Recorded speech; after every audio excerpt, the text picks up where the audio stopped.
Hello everyone, how's it going? In this video, we're going to go over what is happening with the Alibaba stock in a more detailed fashion. We're going to look into both the positive and the negative aspects of the company and some interesting caveats that we did not know about the Baba stock, some mind-boggling facts. Let's get started. So right now, Alibaba is sitting at about $200, right at the market cap of about 575 billion. And over the past few months, past few years, in fact, it has been on a free fall. It's because of the regulatory issues that are happening out in China, and of course the Didi app that came out recently, which was taken out. So that has caused this dramatic effect in a wider respect, not just with the Alibaba, but the whole Chinese sector has been affected by this. But let's get started.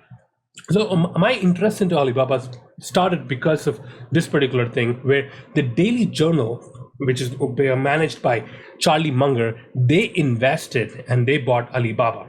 And Charlie Munger does not believe in diversification. He wants to keep it concentrated, and keep the most in a few stocks, 3 or 4, at the most 6 stocks. That's his philosophy.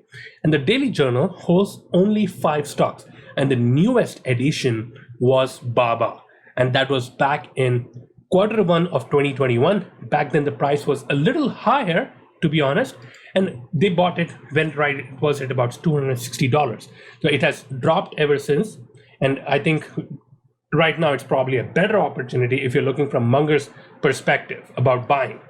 But if you look into the SEC filings, this was for the Q1 2021, and you can see Alibaba Holdings about 37 million that was added by Charlie Munger, and it's the third highest quote in that particular sector. So you have about 5 stocks, and 37 million is right next to the Bank of America and Wells Fargo.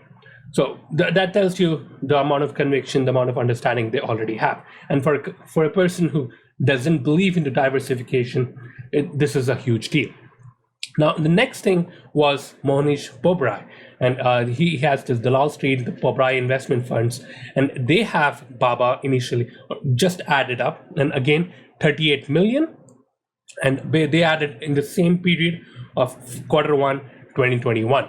So we took out this video on the channel 3 weeks ago, about a month ago, where Mohnish Pabrai spoke about buying Alibaba, and he spoke about how and what were the factors and his philosophy on the Chinese market. They even asked him in this particular video, they asked him, what do you think about the Chinese regulation, about the delisting of the stocks? And he basically said, yes, I mean, those fears, you're looking into it, but Tencent and Alibaba, they're 2 crown jewels of China, one of the best companies, one of the best growing companies, who are almost making their presence in the world known. And China would not want to lose them. So basically, he gave that philosophy, and all the sell-off that's happening, yes, this is more of fear rather than anything to do with the fundamentals of the company. And I don't think, and he basically, Mohnish Pabrai mentioned that he does not think that anything of that would happen where Baba would be taken out just like that. But what's happening with the Chinese regulation is a little bit more interesting. We'll get into it.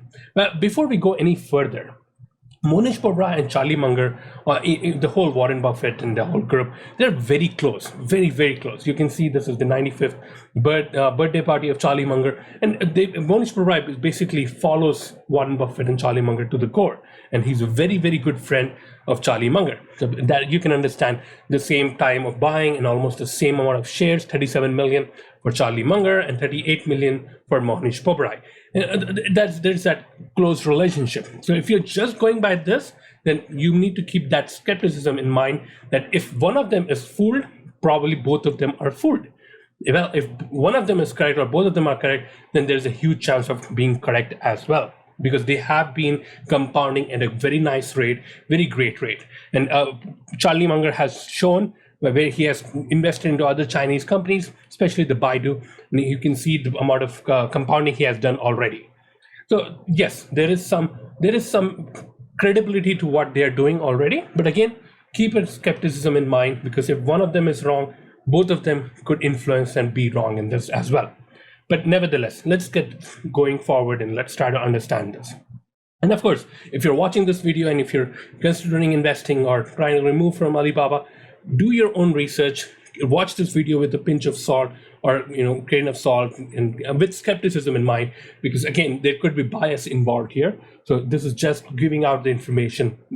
Do your own research when you're looking into it, and all these links would be in the description for you to research yourself. But this article came out from the Wall Street Journal, and it's talking about the Alibaba and Tencent considering opening up their walled gardens. And this is a very good article. It's going over quite a bit of aspects of what is happening in the Chinese market, especially with the deregulation. Or the regulation. So basically, the walled garden is basically it's referring to an IT. It's an IT term where a company, a great company, they try to create this barrier for entry, or called as a walled garden, where no one can enter that space, no one can build into that, no one can even try to grow in that space without their permission or without their need. So that's where Alibaba and Tencent has been known for. You can see that a part of it with Microsoft, you can see that with Apple, you can see that with Amazon. They all have their walled gardens. To an extent, they're opened up because of the monopoly regulations here in the United States. But at the same time, it does exist between Alibaba and Tencent, but to a very, very high level. So you can see that this article is talking about the two giants, Tencent and Alibaba. They're basically split into two camps, and they're arch rivals. For example, that customers can't use Tencent's payment system to buy goods on an Alibaba platform. So they are completely different altogether. They don't want customers, merchants from Tencent to go to Alibaba, or from Alibaba to Tencent. That's how strong they are on their monopolistic behavior. So the move came as Beijing seeks to tame China's tech giants.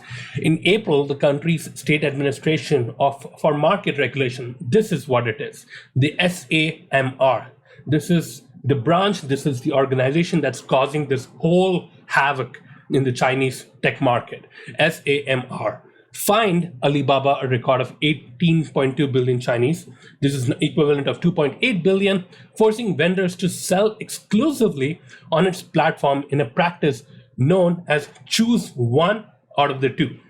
So either you work with Tencent or you work with Alibaba. And it's not, Alibaba and Tencent are not just e-commerce websites or apps. They are a whole ecosystem which has everything in it. You're looking at not just the e-commerce section, the payment system, the delivery system, everything comes into that package. So it's a whole ecosystem, a whole universe that these two companies have created out in China. And you have to work with one and then leave the other one. It's almost like following a religion. If you're of one part of the religion, you can't follow the other religion. That's how strong they have created that monopolistic behavior in China. So this is the core of the antitrust issue here. Without addressing those problems, it will not fundamentally change the competitive landscape in China's tech industry. This is the SMR people talking about. Startups have no choice but to join either Alibaba or Tencent, because the two control the so-called super apps that serve as gateways to vast amounts of users. So this is the main problem, where China is thinking that these two guys, these two tech giants, have created their monopoly, and they're not allowing these startups to work with either of them. Well, you have customers from Alibaba, you have customers from Tencent. You're basically dividing the country into two. And if you have a startup who's working with Alibaba, that startup is not allowed to work with Tencent.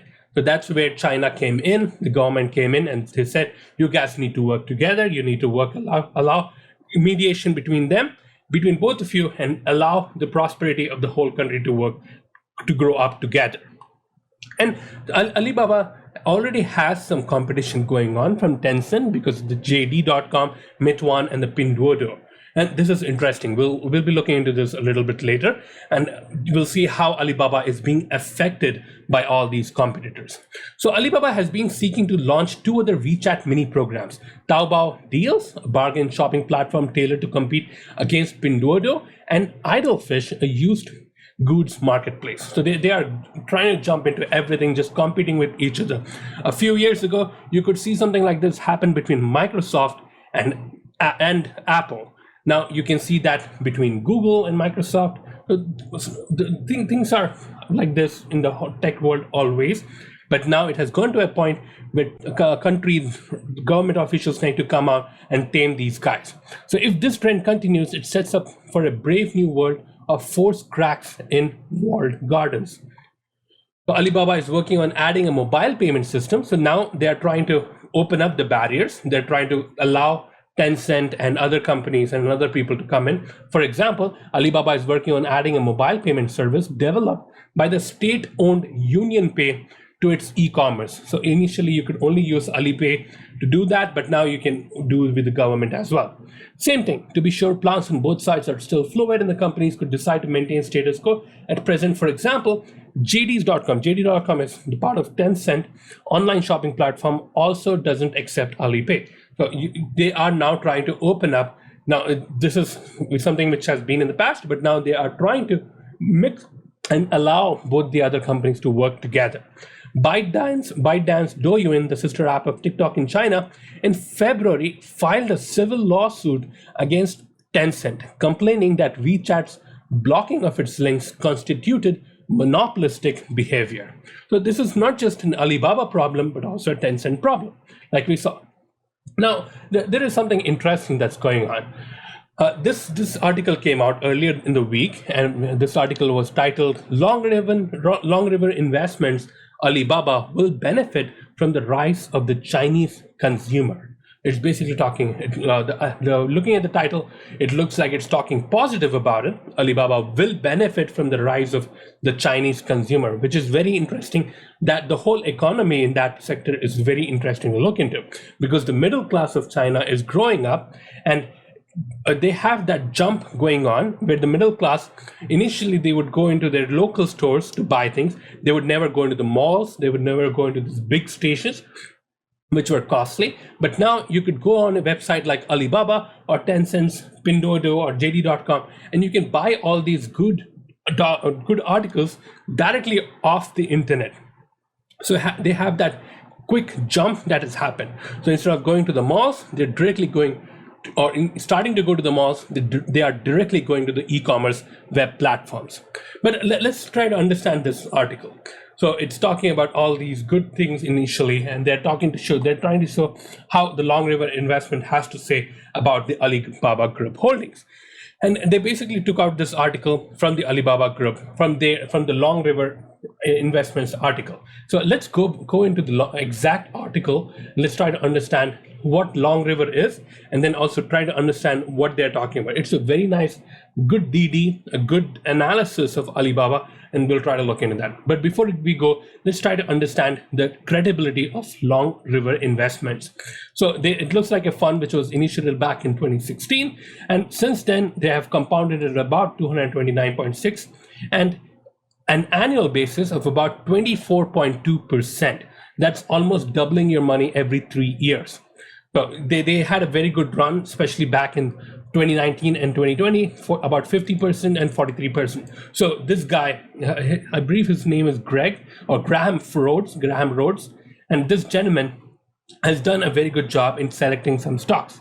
And he is participating in that, in the Buffett and the Munger philosophy and the Graham philosophy of compounding. And that's where the name Long River is coming from. So let's try to understand this. So I'm going to go a little bit later in the back and come down here. So in this particular article, he's talking about the most material changes were selling out of Alibaba, Alphabet, MasterCard, and some other companies that he talks about. And he made new investments into Amazon, or increased the investments into Amazon, Facebook, Tencent, and HDFC. So this guy is basically talking about selling Alibaba. He closed the position with Alibaba. Then why is this article talking in a more positive way, where Alibaba will benefit from the rise of the Chinese consumer? So let's try to understand. He gave this link, Alibaba here. You can see this link. And if you open this link, it takes to their blog post from Long River Inn, and they have given a very good breakdown of what they think about Alibaba. I've read the whole article. It's a long article, and I'll show you what the most important aspects, what he's going over. So this gentleman He's talking about Alibaba is at a crossroads right now. And this all happened because of the regulation from the Chinese government, because now they have to open their walled gardens to other companies, especially for Tencent, so they can allow different startups to grow. So that is causing, basically, he feels that it's at a crossroads, and it already has so much of competition in the market. And along with this, then it's going to affect Alibaba in a way. So he's talking, this is the most interesting and the most loveliest line that I've come across Alibaba. Alibaba's mission is to make it easy to do business anywhere. Again, to make it easy to do business anywhere. Just understand that part, anywhere. You can think about anywhere with regards to online, cloud, making it visible, making it available globally. But at the same time, you can also think about anywhere being in any market. It could be in the IT sector, it could be in the development sector, it could be in the market, in the shipment sector, it could be in anything. And they are basically creating those solutions to make business easy anywhere. It could go from product design, brand and marketing, consumer acquisition and engagement, logistics and fulfillment, computing and IT, even to customer and business finance. They grew organically because Alibaba responded to merchants' pain points. That's the best point. So if a company is growing organically, then that means the product or whatever they're servicing is being accepted. And that's the best form of marketing. So if they're not depending on anything, that shows that the company is well established. And Alibaba is going to be affected by the digitization of China. So that's the bullish aspect. But at the same time, he's also giving the bearish aspect, where he's talking about how Alibaba faces intensely competitive landscape. And now regulators with mandate to make it even more so competitive. So those are the few issues that he's talking about.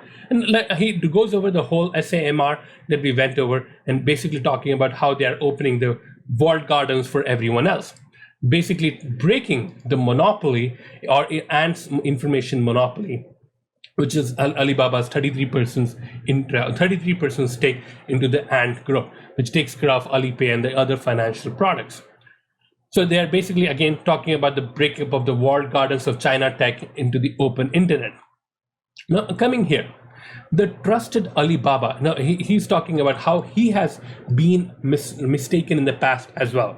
So he's being humble enough to accept his mistakes. And in this particular article, he's talking about, I admit I have been slow to accept just how much the landscape has changed. So back in 2019, he basically was very bullish on Alibaba, and he mentioned about how Alibaba has been basically accepted everywhere, and it's being trusted a lot out in China. So the trust Alibaba has earned from the two sides of its network, and it thought that Alibaba had a very strong moat around it and no one else could interfere them. But this trust catalyzed Alibaba's network effect and remains an important hurdle for new rivals, specifically Pinduoduo. So back in 2019, Graham Rhodes thought that yes, Alibaba is very strong and has a very strong moat, and it can not allow a company like Pinduoduo survive. So it's very difficult for a company like Pinduoduo strong or survive, but that's not what happened. And Pinduoduo had a huge success. Pinduoduo's breakaway growth proved me unequivocally wrong. So he has been wrong with that regard. So he thought no one could beat Alibaba, but a company like Pinduoduo, which was run by Tencent, they have been growing like anything. So Pinduoduo tapped into a reservoir of demand for low-priced products, which Alibaba had surrendered when it cleaned up Taobao. Taobao is another company another website that Alibaba owns.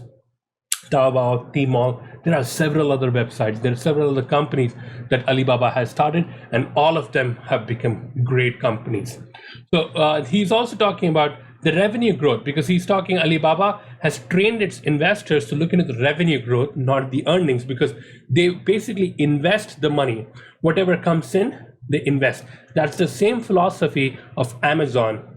So where they take the money and they then invest into R&D. Something similar is happening with Alibaba.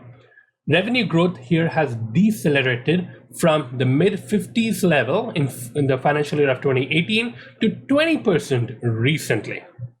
So then you can see that, yeah, they're talking about how the revenue has been decreasing, and it doesn't think that it's too fast. It's not going to grow as fast as it used to in the past. And finally, what should be the valuation of the company in this new world? It might be higher than the price today, but surely not as high as it was when it was growing faster, was more profitable, and a de facto monopoly. So basically, Alibaba, or Graham Rhodes, thinks that the monopoly of Alibaba has gone away, and it's no longer as profitable as it used to be, of course, from the revenue aspect, not from the earnings aspect. And it's not going to grow as fast as it used to in its earlier space. And he's also going to refer to the from Tencent's president, which is Martin Lau's comment, and he also brought down Martin Lau. So there is something interesting in here. In this video from Mohnish Pabrai, he basically showed how bullish he was with regards to Alibaba's cloud network, the Ali Cloud. So like the AWS for Amazon, Alibaba has its own cloud network that it's trying to grow in the world. And Mohnish Pabrai said it's very, very bullish in that, because AWS has already grown.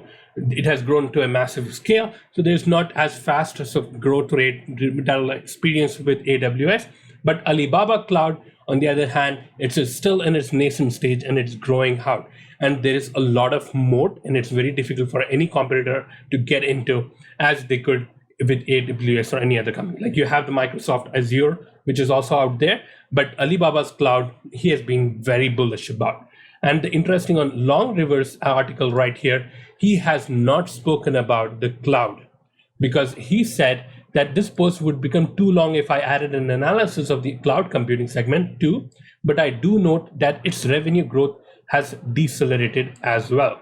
The basic problem, enterprise clients simply don't yet see the use case, because then he also goes and refers to Tencent President Martin Lau's recent comments on the Chinese cloud industry. So Tencent's president, which is Martin Lau, he spoke about, when he was asked about the cloud computing, he basically said, yeah, we are running through issues, then how they're focusing on it. He's basically talking about how the companies are because the Chinese market, they are not so much inclined into that, or the other companies, they're not so much going into it. And that's the most, I think that's one of the fault to look into, and I think that is not fully rightly interpreted. If there is a very good article from here, why are there no massive Chinese SaaS companies? It's from Lillian Lee, and I'll put the link in the description for you. And she has shown that how Microsoft, Amazon, Google, the US has so many good companies, software companies, and they have such a big market cap, such a big share. But in China, you only have a few, like Alibaba, Tencent, Meituan, Jidu, and most of these are owned by Alibaba and Tencent. So you can see that how Chinese companies, there are not many Chinese SaaS companies which are growing the way the US companies are growing. The number one reason, the number issue with that is because the Chinese labor market is still very, very cheap, and it's easy to get things done with humans. So why would people go and invest into a software? Whereas in the United States, the cost of a labor is very high.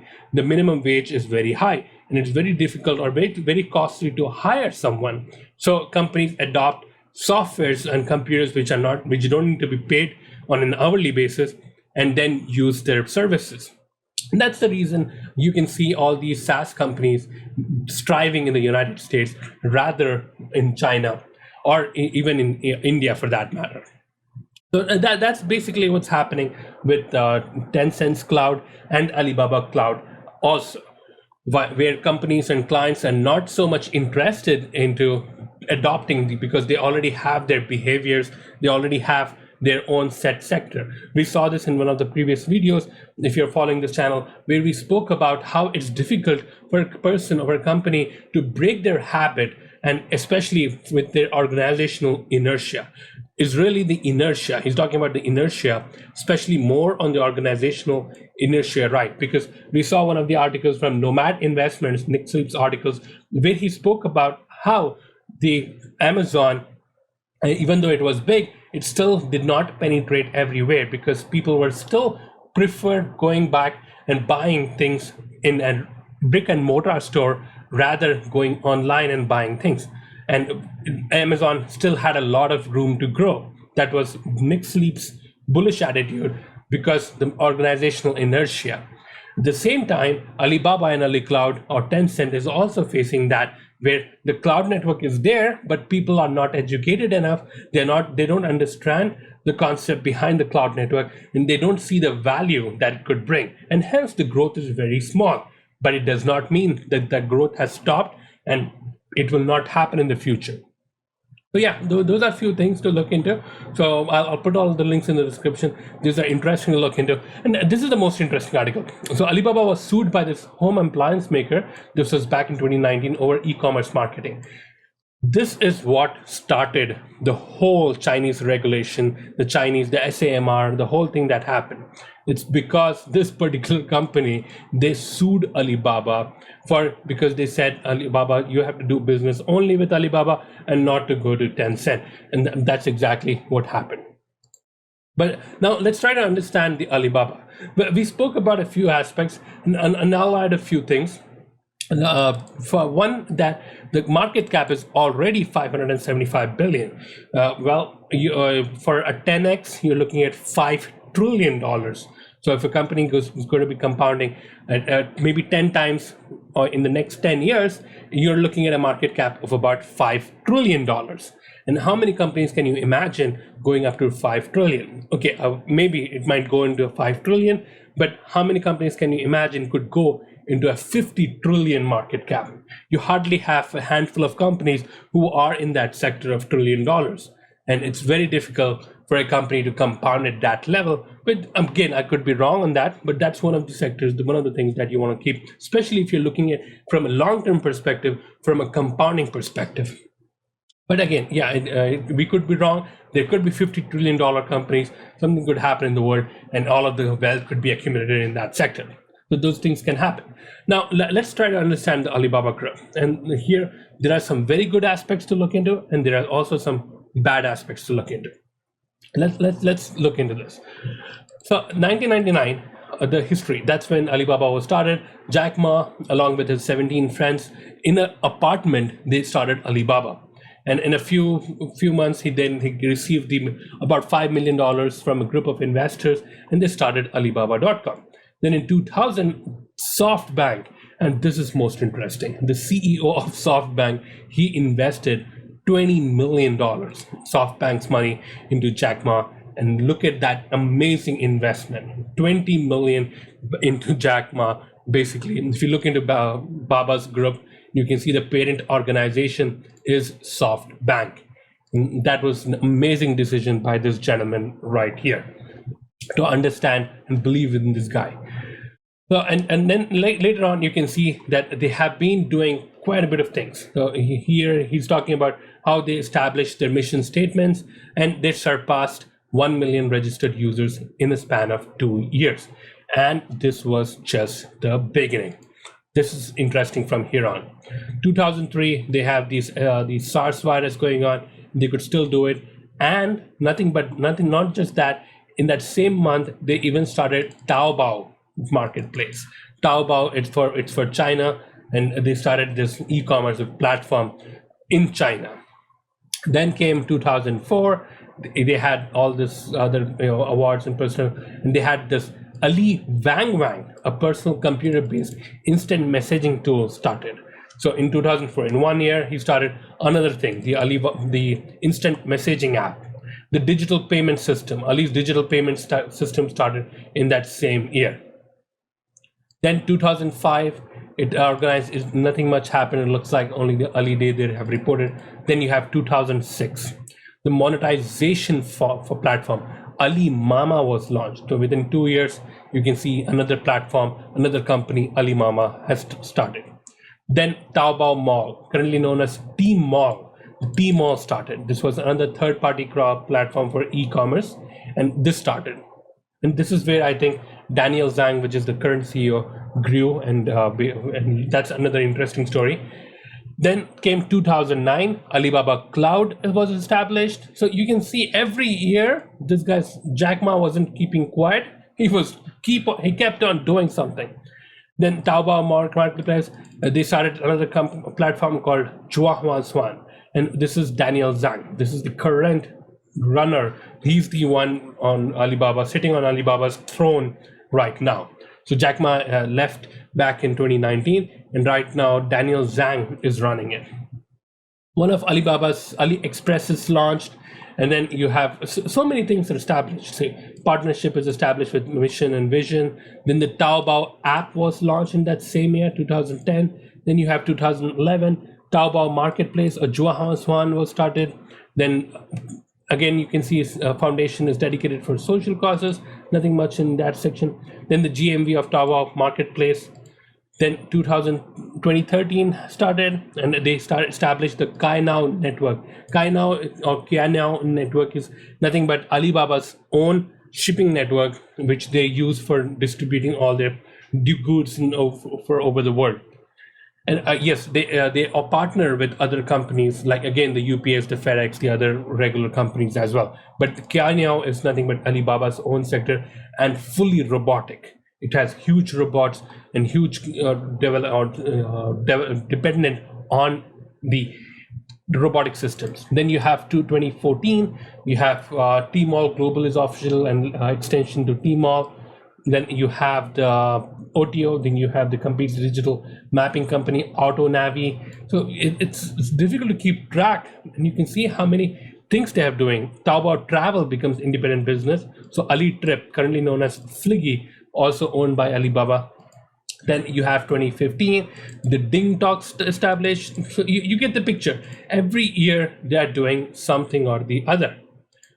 Then that was all Jack Ma. So Jack Ma was running it back then, and you can see the amount of initiatives, the amount of developments they have been garnering since then. Now, what's happened is right now Daniel Zhang is running it. And if you have read or if you look into Chris Meyer's book of 100 baggers, he's talking about many factors that determine a 100 bagger. And one of the factors he said that it should be an owner-operated company, not an agent-operated company. So Jack Ma was an owner, and he ran the company, and you can see all the developments that has been going on. Whereas Daniel Zhang is not an owner, but more of an agent. The difference between that is the owner has nothing to lose but the company. So it takes the business as a baby, and it wants the business or the baby to thrive and grow and prosper. Whereas the agent, he's more concerned about his own career, his own, he will try to keep it a little bit less risky. He's more concerned about his own career, his own image, rather than the company itself. Well, this is the general perspective. It could be true or it could be not be true about someone. And Daniel Zhang could be or could not be looked into that sense. If you look into the other companies like Starbucks, when Howard Schultz left Starbucks started to go into the drain. And then 2008, 2007, 2008, Howard Schultz had to come back and then start Starbucks from the ashes and grow up from there. But also it's true about how Sundar Pichai of Google is running and the company. Satya Nadella of Microsoft is running the company. All those two companies, Google and Microsoft, are flourishing even better than the original founders. So those things could happen. Now, let's try to understand about Daniel Zhang a little bit. So Daniel Zhang initially joined Alibaba back in 2007 as a chief financial officer, I believe, for Taobao. So he was just a CFO, but he was more interested in the entrepreneurial side. So that's the interesting aspect about him, because he was a finance guy, and he was more about data and finance. And so, but he would take interest into business decisions, and Jack Ma acknowledged that. He saw that, and he took him off that CFO seat and then gave him a CEO seat of Tmall. And he took the CEO seat right there and then, and he ran a few good things, especially a day called a Singles Day, which gave him a lot of revenue, brought in a lot of revenue and attention. So that's where Daniel Zhang's rise came through, where they saw him how he was as a leader.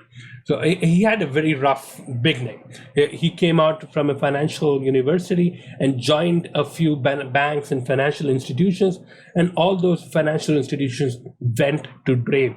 There were some other issues going on. Some of them were bankrupt. Some of them had fraud claims, and they all closed down. But he had a rocky start. On 2 or 3 companies that he started, they all went into drain.